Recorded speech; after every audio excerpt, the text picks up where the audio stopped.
Welcome to my YouTube channel. आपको एक MCQs नज़र आ रहा होगा स्क्रीन पर फ्लूइड स्टैटिक्स से रिलेटेड।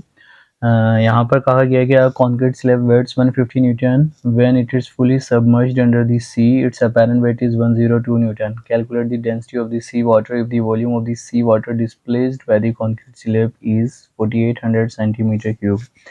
मतलब यहाँ पर सिंपली क्या कहा जा रहा है कि हमारे पास कोई लेट सपोज एक कंक्रीट स्लैब है, हमारे पास क्या है, कंक्रीट स्लैब है। इस कंक्रीट स्लैब का जब हमने एयर में वेट देखा तो वो कितना है, 105 न्यूटन। देन फिर हमने क्या किया, इस कंक्रीट स्लैब को हमने सी वाटर में प्लेस कर दिया, सबमर्ज कर दिया। हमने सी वाटर में क्या किया, इस कंक्रीट स्लैब को सबमर्ज कर दिया।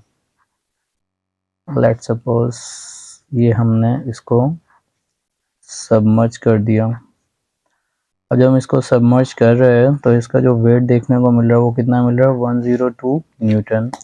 रीज़न हमें पता है कि जो लिक्विड के मॉलिक्यूल्स हैं वो इस पर क्या करेंगे, एक अपथ्रस्ट फोर्स लगाएंगे, जिसकी वजह से इसका जो वेट है वो क्या हो जाएगा, रिडक्ट हो जाएगा थोड़ा। अब कह रहा है कि जब हम इसको फुली सबमर्ज कर रहे हैं किसके अंदर, सी वाटर में, तो इसकी वजह से जो सी वाटर है वो हमारे पास क्या है, उसका कुछ वॉल्यूम डिस्प्लेस्ड होगा। मतलब जो सी वाटर है, सी वाटर का कुछ ना कुछ क्या हो जाएगा, वॉल्यूम डिस्प्लेस्ड हो जाएगा। और वो वॉल्यूम कितना डिस्प्लेस्ड हो रहा है, 4800 सेंटीमीटर क्यूब। ये हमारे पास उसने डेटा दिया है। हमारा जो टारगेट है इस एमसीक्यूज में वो बेसिकली क्या है, हमारे पास डेंसिटी मालूम करनी है। हमने क्या मालूम करनी है, density of sea water. Density of sea water हमने क्या करनी है, फाइंड आउट करनी है। ये हमारा बेसिकली इस एमसीक्यूज के अंदर क्या है, टारगेट है। अब अगर हम इस एमसीक्यूज को देखें और इस डेटा के अकॉर्डिंग देखें तो हमें एक चीज़ का अच्छी तरीके से पता है कि हमारे पास जो बायोंट फोर्स होती है, हमारे पास क्या, जो बायोंट फोर्स है वो बायोंट फोर्स हमारे पास बेसिकली बराबर होती थी किसके, actual weight minus apparent weight के। अब अगर मैं देखूं तो जो एयर में हम देखते हैं ये हमारे पास बेसिकली क्या होता है, एक्चुअल वेट होता है। ये हमारे पास क्या होता है, एक्चुअल वेट होता है। और ये जो है ये हमारे पास क्या है बच्चा, ये हमारे पास होता है अपैरेंट वेट, जो हम बेसिकली लिक्विड में देखते हैं। तो अगर एक्चुअल वेट देखूँ तो हमारे पास कितना है, 150 न्यूटन है। और अपैरेंट वेट देखूँ तो कितना है हमारे पास, 102 न्यूटन। तो इसको अगर कैलकुलेट करें तो कितना आ जाएगा, 48 न्यूटन। मतलब ये तो आ गई हमारे पास बायोंट फोर्स, मतलब जो इस स्लैब पे लगेगी लिक्विड की तरफ से फोर्स, वो कितनी लग रही होगी, बायोंट फोर्स 48 न्यूटन। अब अगर हमने डेंसिटी मालूम करनी है किसकी, लिक्विड की, तो हमें पता है कि हमारे पास आर्किमेडिक्स प्रिंसिपल के अकॉर्डिंग, किसके अकॉर्डिंग, आर्किमेडिक्स, हमारे पास किसके अकॉर्डिंग, आर्किमेडिक्स प्रिंसिपल के अकॉर्डिंग हमारे पास जो बायोंट फोर्स है, हमारे पास क्या, जो बायोंट फोर्स है वो बायोंट फोर्स हमारे पास बराबर होगी किसके, weight of sea water displaced के। जो सी वाटर हमारे पास क्या हुआ है, डिस्प्लेस्ड। तो बायोंट फोर्स अगर मैं देखूँ तो वो हमने कैलकुलेट कर ली कैसे, 48 जो हमने इधर कैलकुलेट करी।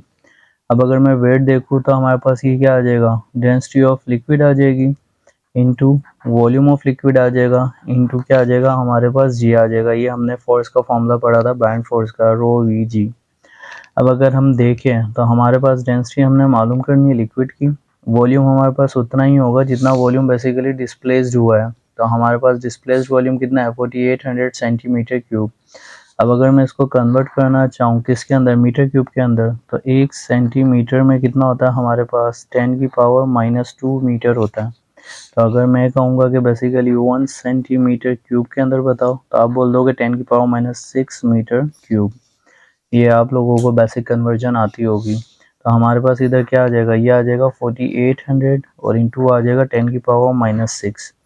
जी की वैल्यू हम इधर पे ले लेते हैं, लेट सपोज 9.8 जो हमारे पास यूजली होती है जी की वैल्यू, और ये हो जाएगा 48। अब इसको अगर मैं फर्दर सॉल्व करूँ तो 2 zeros मतलब 10⁻2 इधर आ जाएगा -6। तो इसको अगर हम जब सॉल्व करेंगे तो 48 रो इंटू 48 इंटू 10 की पावर -4 इंटू 9.8, 48 और 48 क्या हो जाएगा हमारे पास कैंसिल।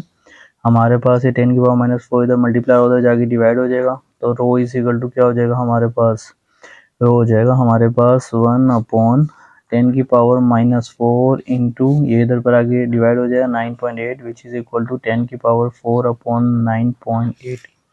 इसको अगर हम कैलकुलेटर में सॉल्व करें तो कैलकुलेटर में सॉल्व करने के बाद हमारे पास तकरीबन आंसर आ जाएगा 1020 kg/m³। तो ये हमारा क्या हो जाएगा इसका ऑप्शन। Thank you.